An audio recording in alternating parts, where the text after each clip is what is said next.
What's up, everyone? This is Overeat here, giving you guys a Magic deck review, which I never thought I'd actually ever do. On a deck I guess I made a couple weeks ago and really enjoyed and been performing really well. I just felt like sharing it with everyone, so we'll just get right into it. This is my name to Get a Clue. It's based off the Clue engine that they have in the game, artifacts that cost 2. You investigate them, they cost 2, you sacrifice them to draw a card, so it's based around that. It's a very heavily controlled based early game deck with some really annoying cards mid to late game that will end up winning you the game if you do not take care of them quickly enough. So let's get right into it and break down the deck. Okay, so here we are with the deck. I'm going to go down with the first card, which is Oath and Nissa. It's a legendary enchantment. I run 2 of them. When Oath and Nissa enters the battlefield, you get to look at the top 3 cards of your library. You may reveal a creature, land, or planeswalker card from them and put the rest in your hand, and then put the rest in the bottom of your library in any order, which I never see the any order part pop up, but yeah. And then the second part is when you may spend mana as though it were mana of any color to cast a planeswalker card. The second part's not all that important. I'm playing it for the first part. It's not really a necessary card in the deck, but it is a cheap 1-cost card that lets you kind of flow through the deck a little bit more efficiently. It is a 3 mana based deck, so you can be a little mana struggle occasionally here and there. I don't see it too often, but Oath and Nissa does help to close the deck quite a bit, so I run 2 of them. Now we run 2 Confront of the Unknown. This is our first Clue synergy card.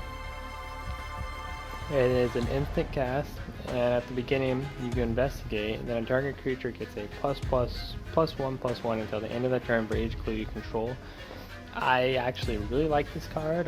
This card can very versatile, can do a lot of things for you. You can easily win games with they ignore creatures and you have a lot of clues on the field. But I mean, I don't run the max cost of 4. I do like the 3 is just as plenty. It's a nice little trick in the deck to help overpower big creatures, and it gives you a guaranteed investigation right off the bat. So at least you get that guaranteed +1/+1 for the cost of 1. So overall, I like the card. 3 personally is plenty. Next we go into our non-clue synergy card, but our first creature of the deck, which is Knight of the White Orchid. A really great white creature card. I don't know any decks that are sorry, I guess there's not many decks that I play that have white mana that I don't run this. It's just overall a very powerful card. It is a 2-cost with first strike, and when our Orchid enters the battlefield, if an opponent controls more lands than you do, you may search your library for a plans card, put it into the battlefield, and then shuffle your library. So if you're falling behind on mana, it works out for you. Plus you have those multicolored plans too, which are plans in forests and plans in islands. So it's easily search out material that you're going to need for future plays. It's a very strong card in the deck. The max you can have is 2, so I run 2. Next is our first creature's energy card. It is Erdwall Illuminator. It's a spirit creature, 2-cost, 1/3, with flying. Overall, being 2-cost, 1/3 isn't too bad. It's a very strong body, good early game defense. Not many early game creatures will be able to beat over it. When you investigate for the first time each turn, investigate an additional time. It's okay. I've mostly put in here for synergy purposes. It's not really a necessary thing in the deck. There's probably better control cards you could put into it, but right now I just have it in here for synergy purposes, and I like it just for that. So I run 3 of those. Next we have Expose Evil. Tap the 2 target creatures and investigate. This is a really powerful card, and I think out of all the instant cards that white has, this is the best one. It is super powerful, and it has great field control, It doesn't have an requirement that you have to tap 2 creatures, that's up to tap 2 creatures, so you can just use it to tap 1. It's a cheap cost, and it gives you an investigate all around powerful run. I run the max of 4, it adds great field control to the game too. I absolutely love the card. Next we have another white mana source card, Declaration in Stone. Another very powerful card, but a card that has to be played very wisely. Exile target creature and all other creatures that controller controls with the same name as that creature. That player investigates for each non-token creature exiled this way. So it's a card you got to use very wisely. You have a lot of control in the deck to begin with, so I wouldn't ever urge anyone to irrationally use this card. Try to save it for big creatures, big threats that will be really hard for you to deal with, or mass field clear. Because again, this is a great way to clear out Doppers and other decks that run on mass amounts of spam. But if you have to give an opponent more than one investigate, definitely have a backup plan, because you know they're going to use those investigates and get additional draws. So if you have to play it that way, just make sure you have a backup plan. I run the max of 2. Next we run another synergy creature, Bygone Bishop. It's a 3 cost spirit cleric, which is 2/3, which is good. It's a really good body. I like it. The fact that it's flying makes it all the better. And then when you cast a creature spell with a converted mana cost of 3 or less, investigate. So all around, it's another creature that adds some great clue synergy to the deck, which is the main purpose of running it. And the max you can have is 2, so I run 2. Next we run Nissa Vastwood Seer. I mean, there's a little synergy with it with Bishop, but other than that, it's mostly just to help you to get the free land search, and more than anything, the transformer into Nissa Sage Animist, just to help you. Overall, her Planeswalker is very powerful and helps you flow through the deck fairly well. So again, it's just another card that may not be necessary in the deck, but it does help you flow through the deck. And adds another threat in the field that has to be taken care of. If they don't take care of it right away, I mean, it becomes a nuisance. So now our next clue synergy creature card is Tireless Tracker. This is one of our, I guess, big threats in the deck. If this creature is ignored for a long period of time, you'll get tremendous value out of it, and usually will end up winning the game. Whenever a land enters the battlefield under your control, investigate. So you get investigate. Pretty much it has a landfall right there for you. And then whenever you sacrifice Cube, put a +1/+1 counter on Tireless Tracker. So overall, just a great clue synergy card. Its strength is endless, can get as many +1 counters as you can if possible on it. You can play around a lot of burn cards. It's great. If you play your mana wisely, you can sacrifice clues at the right time to negate burn cards. This card's biggest weakness is obviously black and white, so be very careful with that. But if you're going against any other color, you most likely will be fine. But this is definitely one of your, I guess, win conditions in the deck. It's a creature that gives you tremendous value if ignored. I actually run Reflector Mage. It's white and a blue, and it's a 3 cost, which adds more synergy to Bishop. And when Reflector Mage enters the battlefield, return target creature an opponent controls to its owner hand. That creature's owner can't cast spells with the same name as that creature until your next turn. Overall, just a strong field control card. I love it. I run 2. I don't run 3 just because of space purposes. I mean, there's probably things I could do to run 3, but I like it just at 2. And then now our next 3 cost control card, we have Bounding Krazi, or Krazi, however you pronounce it. It's another 3 drop, green and a blue, and then again it has that synergy with Bishop, and it's a 3/3, which is also very strong, and it has flash, so it makes it even better. It makes it a good another thing that you can use. It gives you great field control again. And when it enters the battlefield, you may tap or untap a target creature, so you can untap your creatures or you can tap your opponent creatures. All around great card. And I run 2, again for the same reason as Reflector Mage, just for space. That's about all I could fit in here. Next, we have another card, which is not necessary, but it's a good icing on the cake with the deck. Always Watching, a very strong enchantment, and any deck that's probably running any type of speed of any kind is a great card to put in there. Non-token creatures you control get +1/+1 and have vigilance, so very strong. I run 2.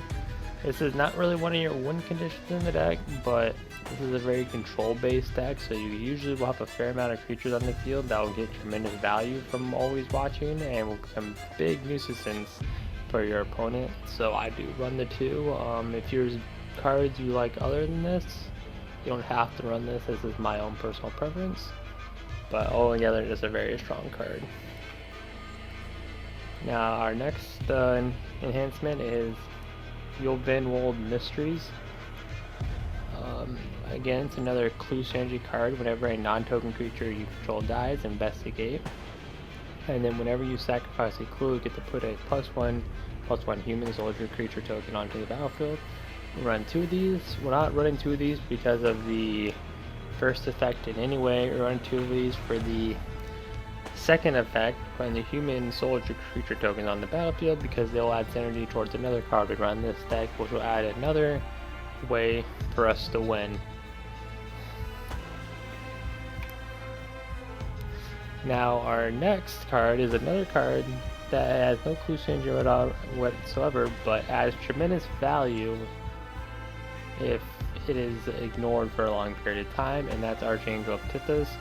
As flying, and as long as Archangel of Tithys is untapped, creatures can attack you or your planewalkers you control unless their controllers pay +1 for each of these creatures. So all together right there has a great control factor on your opponent. They have to really think about their plays and what they're willing to sacrifice. And then as long as Archangel Tithys is attacking creatures can't block unless their controller pays +1 for each of those creatures. So all rather just a really strong card. This card alone, if ignored, can win you games because either their opponent's gonna sacrifice turns just so they can block your creatures, or they'll not play any cards so they can attack. So altogether, just really strong card. Just another way to help you win the game. Now we have Korra, Master of the Depths, the other Planeswalker in the deck. Again, you don't need to run this, but I run it for flow purposes only, to help flow the deck and smoother. And I guess in a way it's a kind of another win condition, but yep, +1 is untap 1 target creature and up to 1 target land, which is actually really good because it lets you, because it only costs 2 land to sacrifice a clue, so it lets you get that lets you kind of overspend a little bit and then get 1 back, so you can spend that rest of your mana for a clue to get draw. So there's some good synergy there. And then if you're falling behind on whether it be land or creatures, you can reveal the top 4 of your cards in your library, and you may put a creature and or land card from among them into your hand and put the rest into your graveyard.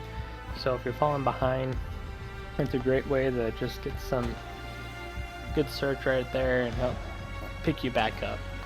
And then its -8 cost is if you get an emblem whenever a creature enters the battlefield under your control, you may have it fight a target creature and then put 3 8/8 blue octopus creatures tokens on the battlefield. It's really powerful. If by the time you're actually even activate that, you're probably going to win the game anyways, even without summoning the octopuses, but it is just another powerful ability to get almost near board clear, and you most likely aren't going to be playing it that much, but again, if it comes to that point, it's another option for you. Next is another annoying card in the deck that will help you win games. It's Archangel Advocate. It has Flash. It's a 5 cost 4/4, which is decent, and it has Flash, which is really strong, Flying and Vigilance, which is really strong. And then whenever it enters the battlefield, All creatures you control gain indestructible until the end of the turn. And then when a non-angel creature you control dies, you get to transform Avakin to Avakin the Purifier, which when she does this, he does 3 damage to pretty much all creatures and opponents. So altogether, a really strong card, can help keep your creatures alive and or destroy the field. Another card that, if ignored, can add tremendous value to your plays and help you win the game easily. So just another annoying card in the deck. Now we have Confirmed Suspicion. This is a 5-cost counter spell, which is really expensive actually for a counter, but we run it for more of the synergy purposes. It's and when you actually do activate this, you get to investigate 3 times, which is quite a bit, but it's not a necessary card in the deck. I'm pretty sure some people will probably see this and be like, what the fuck? Confirmed Suspicion, who runs that? But it's more for synergy purposes. I like it, I run 2. It is a very costly card, and so far it hasn't hurt me at all. I just gotta play it wisely. You are running blue mana, so it's always gonna put some kind of counters into the deck, whatever they may be, but I like it for synergy purposes. Next we have Livala the Preserver, another angel in the deck, which is flying at the 6-cost 5/5, which again is decent. And when the Preserver enters the battlefield, if your opponent has more life than you, you gain 5 life. And then when Livala